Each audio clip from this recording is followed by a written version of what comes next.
Ryder's younger brother died in an accident. After that, my husband Ryder claimed to be dead and returned under his brother's name. He did it for one reason, only to be with his brother's wife, Serena. When I recognized him, he pushed me away without hesitation. "I'm not Ryder. I'm Ronan," he said coldly. "You're grieving. Don't confuse me with my brother." He stood protectively beside Serena and warned me not to entertain wild thoughts. My 5-year-old daughter cried, asking why her father no longer wanted her. As punishment for talking nonsense, she was locked in the old barn to reflect. No one brought her food. Soon after, my daughter and I were driven out of the house. With nowhere to go, we didn't survive that winter. When I opened my eyes again, I was back on the day Ryder first took his brother's identity. This time, I didn't confront him. Instead, I went straight to his commanding officer. "My husband has died," I said calmly. "Please revoke his military status." At the same time, Ryder stood before everyone, eyes red. I never expected my brother's accident to happen so suddenly. When Ronan's body was brought back, I cried as if my heart were breaking. Ryder and Ronan looked identical, no one doubted him.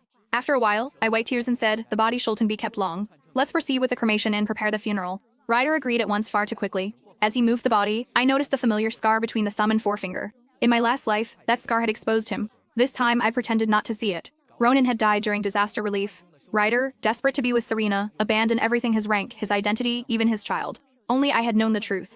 And for that, I had paid with my life. This time, I decided if he wanted to be Ronan, then he would be Ronan forever. The cremation was completed quickly. The funeral hall was set up at home, and neighbors came to help. Ryder stayed close to Serena. "She's pregnant," he said. "It's not good for her to stay here." Then Serena smiled at me. "You'll need Ronan's help in the future. You should show some sincerity." Ryder followed her lead. "Why don't you give Serena your gold jewelry and hand over the money my brother left?"